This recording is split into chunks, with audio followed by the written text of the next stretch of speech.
नमस्कार मित्रों, उम्मीद करता हूँ आप सभी अच्छे होंगे। आज हम चर्चा करेंगे, जैसा कि जानते हैं कि 68वीं जो प्रीलिम्स परीक्षा है बीपीएससी का, वो फरवरी में प्रस्तावित है। तो बहुत कम समय बचा हुआ है हमारी तैयारी करने का। और तैयारी करने का जो स्ट्रक्चर होता है वो दो प्रकार से होता है कि जब हम लोग तैयारी करना स्टार्ट करते हैं तो हम लोग सिलेबस बेस्ड तैयारी करते हैं, लेकिन जब हमारे पास एग्जाम नज़दीक आ जाता है तो हम वहाँ पर क्या है कि एग्जाम बेस्ड तैयारी करते हैं। तैयारी के दो स्तर होते हैं, सिलेबस बेस्ड और एग्जाम बेस्ड। एग्जाम बेस्ड का मतलब ये रहा कि हमें वो कौन कौन से सेगमेंट है, वो कौन कौन सा एरिया है जहाँ से प्रश्न प्रत्येक वर्ष पूछने की भूमिका में रहता है। तो आइए हम चर्चा करेंगे आज 3-4 बातों पे कि इसका सिलेबस क्या होता है, साथ में जानेंगे इसका ट्रेंड एनालाइज की लास्ट ईयर के पेपर को कैसे हम लोगों ने आपस में इंटरलिंक करें, साथ में हम लोग जानेंगे कि हमारी स्ट्रेटेजी क्या होनी चाहिए, और उसके बाद जानेंगे कि हम आपके साथ किस तरीके से हेल्प रहेंगे इस प्रोग्राम में। तो फरवरी में अगर प्रस्तावित है तो उसको मूलभूत मुद्दों से देखा होगा आप लोगों ने, बीपीएससी ने अपना पैटर्न को चेंज कर दिया, निगेटिव मार्किंग लेके आ चुका है। तो 150 क्वेश्चन से अगर देखा जाए कितना नंबर लेके आना सफिशियंट रहेगा कि आप प्रीलिम्स को क्वालिफाई कर पाएं। तो चलते हैं, आइए हम लोग स्टार्ट कर लेते हैं कि पहले अगर जाने कि सिलेबस के रूप में, तो बीपीएससी का सिलेबस 2 घंटे की क्लासेस में, 2 घंटे के एग्जाम में 150 क्वेश्चन करने की डिमांड आपसे करता है। तो 150 क्वेश्चन यहाँ से दिया गया है और 2 घंटे में आपको सॉल्यूशन करना होगा, जो कि डेट फरवरी में प्रस्तावित है। तो उसमें लगभग 11 से 12 टॉपिकों में ध्यान रखना सिलेबस को डिफाइन किया गया, राइट। पहला पॉइंट है सामान्य विज्ञान। तो अब डिपेंड करता है कि सामान्य विज्ञान में जो बेसिक साइंस है उसमें प्रश्न कैसे पूछ लेते हैं। साइंस से पूछता है, साइंस टेक्नोलॉजी से पूछता है, या केमिस्ट्री से आता है, या बायोलॉजी से आता है। जब तक आप इन चीज़ों की फिल्म नहीं बना पाओगे तब तक आप चीज़ों की तैयारी करने का स्ट्रक्चर आप नहीं जान पाएंगे, राइट। उसके बाद देखें यहाँ पे भारत का विकास, जो डेवलपमेंट हुआ है इंडिया का, उसके पास कैसे कैसी योजनाएं हैं, कैसे चीज़ें जानेंगे यहाँ पॉइंट में। नंबर 3 पॉइंट इस राष्ट्रीय अंतर्राष्ट्रीय महत्व और घटनाओं के बारे में, जो नेशनल इंटरनेशनल जिसको हम लोग करंट अफेयर कहते हैं, उसके बारे में जानेंगे, करंट अफेयर क्या रोल रहता है। उसके बाद 4th पॉइंट में बिहार का इतिहास, बहुत इंपॉर्टेंट सेगमेंट है बिहार का इतिहास और भारतीय इतिहास, दोनों ही इतिहास के बारे में, बिहार के इतिहास के बारे में और भारत के इतिहास के बारे में इंटरलिंक चीज़ें करके कैसे करनी है। जब तक आप इंटरलिंक चीज़ों को कवर नहीं कर पाएंगे तो आप पहले हिस्ट्री को पढ़ेंगे, फिर इंडियन उसको बिहार की हिस्ट्री पढ़ेंगे, वो एक क्या हो जाएगा, सिस्टमेटिक वे नहीं होगा। आफ्टर दैट देखा जाए आज़ादी के बाद बिहार की जो इकोनॉमिकल कंडीशन है, वो बदलाव है, किस तरीके से चेंजिंग हुआ है, इकोनॉमिकल रिफॉर्म कैसे हुए हैं, या वहाँ जो समस्याएं हैं वो योजनाओं के माध्यम से कैसे निस्तारण किया है, ये एक सिलेबस का पॉइंट है। भारत की स्वतंत्रता, भारतीय राष्ट्रीय आंदोलन में बिहार की जो भूमिका क्या रही है, रीजनिंग का कुछ पार्ट आता है, भारतीय राष्ट्रवाद की प्रकृति का रूप है, ज्योग्राफी का पार्ट है, बिहार के भूगोल इतिहास के बारे में पूछता है, भारतीय राष्ट्रीय आंदोलन और बिहार की भूमिका के बारे में पूछता है, भारतीय राजनीति और अर्थव्यवस्था के बारे में पूछता है। कुल मिलाकर अगर हम लोग कहें तो लगभग इसमें एक बेसिकली थीम है कि जब भी वो प्रीलिम्स में क्वेश्चन देता है तो हमेशा हिस्ट्री को मिला के वो इंडियन बिहार की हिस्ट्री से लिंक कर लेता है। तो हमें इसे कैसे पढ़ना चाहिए, ये सब पर डिस्कशन हम लोग करेंगे आज, लेकिन हम पहले जान लेते हैं कि यहाँ से जरूरी होता है तैयारी करते समय लास्ट ईयर के पेपर को एक प्रकार से एनालाइज करना। आपके सामने एक चार्ट टेबल दिखाई दे रहा होगा, वो ये दिखा रहा है, दर्शा रहा है कि मैं किधर वे में जा रहा हूँ, किस सब्जेक्ट का वेटेज कितना है। उस वेटेज के उपरांत आपको ये देखना है कि वहाँ से जो टॉपिक है इंपॉर्टेंट वो कौन कौन से हैं। अगर हम यहाँ हिस्ट्री के एस्पेक्ट में बात करेंगे तो 67 में ध्यान रखना 25 क्वेश्चन, 66 में 25 क्वेश्चन, 65 में यहाँ पे 65 क्वेश्चन, और 64 में 31 क्वेश्चन। तो आप ये मान के चलें कि यहाँ से जो हिस्ट्री का पार्ट है वो लगभग कहा जाए, आप देख पा रहे होगे कि 25 से लेकर 30 के आसपास तो रहना ही है कंपलसरी। तो अब आपकी भूमिका बन जाती कि 150 क्वेश्चन में से जहां 25 से 30 प्रश्न आ रहे हो उनको कैसे टैकल करना है। ज्योग्राफी के एस्पेक्ट में देखेंगे तो 14 क्वेश्चन यहाँ दिया गया है, 12 क्वेश्चन यहाँ दिया गया है, 15 क्वेश्चन यहाँ दिया गया, 20 क्वेश्चन यहाँ दिया है। तो अगर मैक्सिमम बात करेंगे तो कितना 20 क्वेश्चन है और मिनिमम कितना है 12 क्वेश्चन। तो ये मान के चलें कि लगभग 10 से लेकर, अगर इमेजिंग करें हम लोग यहाँ 10 से लेकर 20 के बीच में ज्योग्राफी का एक वेटेज रहता है। अगर हम पॉलिटी की बात करेंगे तो यहाँ पे कितना 10 है, यहाँ 7 है, यहाँ 11 है, यहाँ 11 है। तो इट मीन्स मतलब हम लोग बोलेंगे एवरेज नंबर कि 10 क्वेश्चन यहाँ से पॉलिटी के एस्पेक्ट में पूछ लेते हैं, चाहे वो बिहार की पॉलिटी से लिंक करके आ जाए या वो इंडियन कॉन्स्टिट्यूशन या इंडियन पॉलिटी से लिंक करके आ जाए। एंड साइंस के एस्पेक्ट में देखेंगे तो यहाँ भी 30 क्वेश्चन, यहाँ 30 क्वेश्चन, 28 क्वेश्चन, यहाँ 26 क्वेश्चन एंड यहाँ 22 क्वेश्चन। तो एवरेज अगर लगाया जाए तो ये भी 25 से 30 के बीच में ध्यान रखना प्रश्नों की भूमिका रहती है साइंस की। तो इकोनॉमिकल कंसेप्ट में जाएंगे तो यहाँ 10 क्वेश्चन, यहाँ 13, यहाँ 4, यहाँ 12। तो यही एवरेज लगाएं 10 से 15 के बीच में इकोनॉमिकल कंडीशन से भी रहती हैं। बिहार स्पेशल सबसे इंपॉर्टेंट सेगमेंट है इस टॉपिक में बिहार के लिए। 21 क्वेश्चन यहाँ दिया, 22 क्वेश्चन यहाँ दिया, 30 क्वेश्चन यहाँ दिया, 30 क्वेश्चन यहाँ दिया। कुल मिला के हम लोग बैटरीज देखें लगभग 20 से लेकर 30 के बीच में ध्यान रखना बिहार स्पेशल से वो प्रश्न पूछ लेता है। मैथ से अगर हम लोग देखें तो मैथ के लगभग 5 question, 8 question, 10 question, it means मतलब ये इन दोनों को मिला के हम लोग देखें, अगर एवरेज देखें तो लगभग 10 से 15 क्वेश्चन की भूमिका यहाँ रह जाती है। कभी कभी 8, कभी कभी 9, कभी कभी 10 भी आ जाते हैं, तो यानी इसको भी हमें इग्नोर नहीं करना है। एंड रीजनिंग के बारे में हम लोग जान चुके हैं। करंट अफेयर मेन सेगमेंट है इस चीज़ में। करंट अफेयर चाहे हम पॉलिटी के एस्पेक्ट्स में बात करें, साइंस के एस्पेक्ट में बात करें, इकोनॉमिकल एस्पेक्ट में बात करें, या बिहार स्पेशल के रूप में एस्पेक्ट में बात करें, लेकिन करंट अफेयर को कभी भी इग्नोर नहीं करना है। 30 क्वेश्चन, 33 क्वेश्चन, 34 क्वेश्चन, 14 क्वेश्चन, तो यानी इन सब से हमें दिमाग में एक आइडिया मिल रहा होगा कि हमें ऐसे कौन कौन से पिलर पे काम करना है जो बीपीएससी प्रीलिम्स क्वालिफाई करने के लिए बहुत इजी वे में उस पर हम लोग काम कर सकते हैं। तो अब ये तो है नहीं कि आप सब चीज़ों को रेडी कर सकते हैं, इतने बड़े तो ज्ञानी आप भी नहीं है।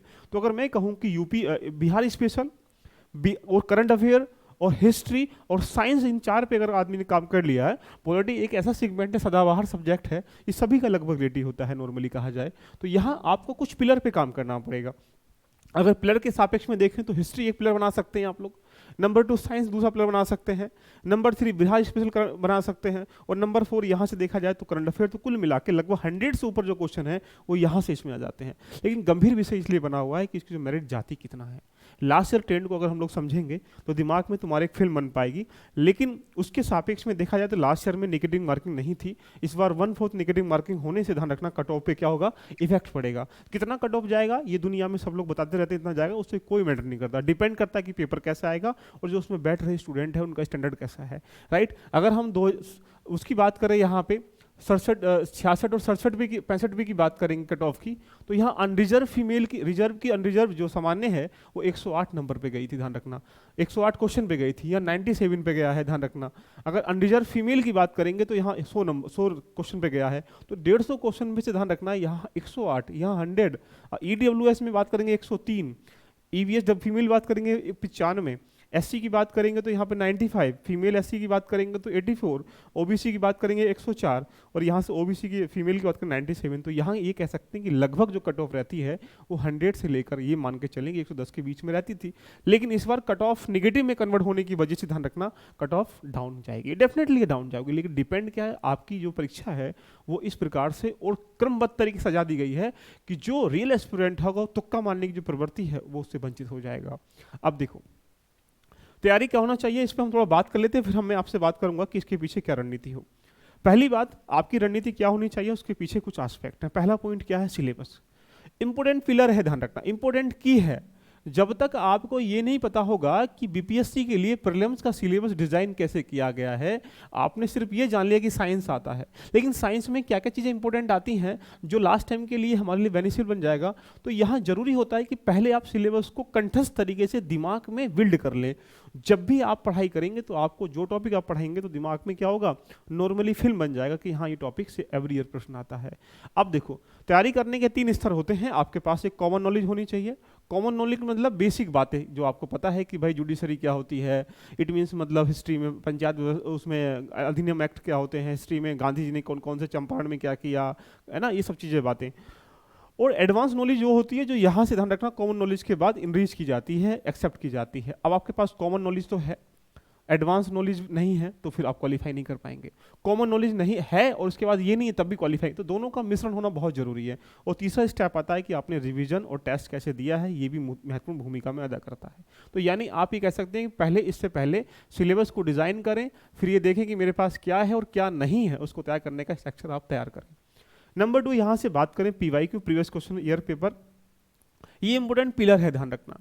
जब भी कोई प्रश्न सेट किया जाता है प्रश्न पेपर, तो आप ये मान के चलें कि 150 क्वेश्चनों में से लगभग 30 से लेकर 50 क्वेश्चन ऐसे होंगे, इसके बीच में ध्यान रखना, जो कहीं ना कहीं लास्ट ईयर के क्वेश्चनों से इंटरलिंक होंगे या डायरेक्टली हुए भी वो डाल देगा, ध्यान रखना। तो जरूरी होता है कि लास्ट ईयर पेपर को बिल्कुल ध्यान रखना, इग्नोर नहीं करना है।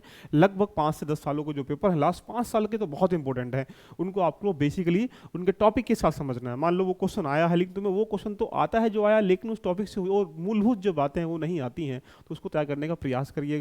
तो इंपॉर्टेंट पिलर पीवाईक्यू पे विशेष काम करें।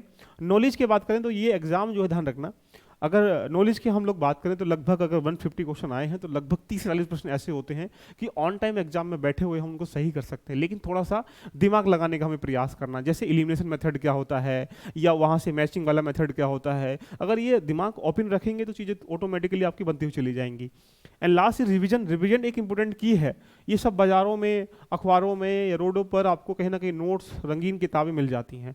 ध्यान रखना, कभी सपना आपका है, ड्रीम आपका है, एम आपका है, एग्जाम आपका है, एग्जाम हॉल में आप बैठेंगे, ट्रेनिंग आप करेंगे, जॉब आप करेंगे, किसी और के नोट्स काम करेंगे?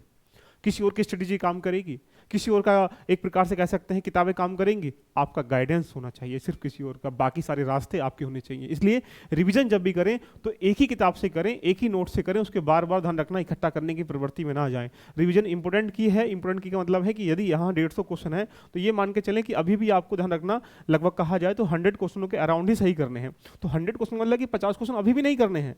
अब 100 करने हैं तो 100 को आपको हिट करना है। कौन कौन से टॉपिक को लिंक करें आपस में, साथ में क्वेश्चन का स्ट्रक्चर कैसा होना चाहिए।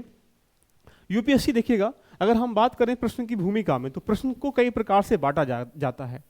जब भी कोई ऐसे एग्जामों में स्टेट पीएससी, यूपीएससी में प्रश्न पूछता है तो या तो वो फैक्ट बेस्ड प्रश्न पूछता है या कंसेप्ट बेस्ड पूछता है, ध्यान रखना, या फिर वो अप्लाइड पार्ट या एप्लीकेशन बेस्ड पूछता है, या अन्य जो कंसेप्शन वाले प्रश्न पूछता है।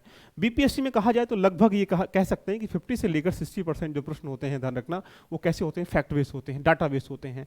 तो डिपेंड करता है कि आपको डाटा कैसे तैयार करना है, चाहे वो इकोनॉमिकल डाटा हो, चाहे पॉलिटिकल डाटा हो, पॉलिटिकल में आर्टिकल हो, अनुच्छेद हो, ये सब मूलभूत बातें हो। तो यहाँ जो प्रश्न आते हैं वहाँ आपको देखना है, डिजाइन करना है, ये कहाँ से मिलेगा, पीवाईक्यू से। आपको चल जाएगा पता कि भैया पीवाईक्यू में कितना फैक्चुअल क्वेश्चन आया है, कितना कंसेप्चुअल प्रश्न आया है। जब उसके अनुभूत तैयार करेंगे टॉपिक को, तो ये सब चीजें दिमाग में तुम्हारे बन जाएंगे, क्वेश्चन का स्टैंडर्ड कैसा होता है। तीसरा पॉइंट आता है टेस्ट सीरीज, बहुत इंपॉर्टेंट है, ध्यान रखना। टेस्ट सीरीज के पीछे बड़ा गंभीर विषय बन जाता है कि हर आदमी इस समय यूट्यूब की दुनिया में या फिर इस बाजार के दौर में लगातार उनकी एक्सपर्टीज नहीं है, उनके कोई नॉलेज नहीं है उस फील्ड की, कट कॉपी पेस्ट करके टेस्ट सीरीज को मार्केट में उतार दिया। उनके लाभ से तुम्हारा क्या नुकसान हुआ? तो डिपेंड करता है, किसी भी संस्थान की टेस्ट लगाने से पहले देखो उसकी एक्सपर्टीज है या उस फील्ड में नहीं, ध्यान रखना। क्योंकि जब प्रश्न को बना रहा होता है तो उसके दिमाग में कुछ इवोल्यूशन या कह सकते हैं चेंजिंग करने की, बदलाव करने की भूमिका और प्रवृत्ति होती है। तो डिपेंड करता है कि टेस्ट सीरीज को लगाना बहुत जरूरी है। मान लो 150 क्वेश्चन की बीपीएससी की आपने टेस्ट सीरीज लगा ली 10, तो यहाँ पे कितने क्वेश्चन बने? तो बोलेंगे सर 1500 क्वेश्चन बने। क्या 1500 क्वेश्चन में उस संस्थान का इतना दम नहीं कि जो 150 क्वेश्चन आ रहे हैं उसमें से 90 क्वेश्चन सही करा दें या 100 क्वेश्चन सही करा दें? क्यों पॉसिबिलिटी नहीं है? क्योंकि वो टेस्ट सीरीज सही तरीके से नहीं बनाई गई है। तो डिपेंड करता है कि ये बहुत रोल है। लेकिन अब लगाना कैसे है इसको भी समझ लीजिएगा वन टाइम के लिए। सपोज दैट 150 क्वेश्चन आपको लगाना है बेटा, इसमें आपने क्या किया, 80 क्वेश्चन आपने सही कर लिया, तो अभी 70 क्वेश्चन आपका सही नहीं है, ध्यान रखना। तो स्कोर डाउन जा रहा है। तो आपको क्या करना है, 70 क्वेश्चन को सही करने का प्रयास करने से पहले ये जानना है कि ये टॉपिक किससे आ रहे हैं लिंक होके। जैसे ज्योग्राफी में जाएंगे तो अर्थक्वेक से कोई क्वेश्चन आ गया, तो अर्थक्वेक में दिक्कत किसके साथ हुई है? तरंगों के साथ हुई है, सिद्धांतों के साथ हुई है, कहाँ दिक्कत आई है? उस टॉपिक पे आपके रिवीजन जो नोट्स होंगे जाके तुरंत उसको तैयार करिएगा। लेकिन अगर आपने क्या किया, 70 सही नहीं हुए हैं, यहाँ से किसी का विश्लेषण देख लिया कि वह इसका आंसर ये, ठीक है हमने समझ लिया, आ जाएगा ये, लेकिन बाकी जो टॉपिक के एस्पेक्ट थे वो नहीं कर पाए, तो जब भी आप तैयारी करें टेस्ट सीरीज की, जो सही नहीं हुए हैं उन टॉपिक को करें। ऐसा करने से एक टेस्ट सीरीज में 70 क्वेश्चन टॉपिक पढ़ पाएंगे। अगर आपने 5 टेस्ट लगा लिए, 350 टॉपिक का आपका रिवीजन हो जाएगा। और मैं कह सकता हूं कि बीपीएससी 500 टॉपिक का तो मात्र ही एग्जाम में प्रीलिम्स, ध्यान रखना। तो इस चीज को लेकर ध्यान रखिएगा कैसे लगाना है। बात आती है कि हम आपके साथ क्या करेंगे, ध्यान रखना। तो मैं आपके सामने बेसिकली आपको बता देता हूं, मैं आपकी हेल्प करने के लिए आ चुका हूं। अब इस पे हम लोग क्या करेंगे, लगभग कुछ इंपोर्टेंट क्वेश्चन, पहली बात इंपोर्टेंट क्वेश्चन का मतलब है कि उसका हम लोग पढ़ेंगे 2 पैटर्न से। एक तो पीवाईक्यू पैटर्न से पढ़ लेंगे, दूसरा जो ऐसे क्वेश्चन जो इंपोर्टेंट क्वेश्चन है उनका हम लोग अभ्यास करेंगे। और अभ्यास करते समय मैं टॉपिक के साथ लिंक कर लूंगा, जिससे कि आप एक क्वेश्चन करने से एक टॉपिक पढ़ पाएंगे, दूसरा क्वेश्चन करने दूसरा टॉपिक पढ़ पाएंगे। तो यदि मैंने इस तरीके से आपके सामने मान लीजिएगा कि 200 क्वेश्चन भी करा देता हूं एग्जाम के टाइम तक, तो आप 200 टॉपिक को, ध्यान रखना, रिवीजन के साथ साथ उसके कंसेप्चुअल चीज़ों को, उसके फैक्चुअल चीज़ों को, उसके एप्लीकेशन चीज़ों को समझ पाएंगे।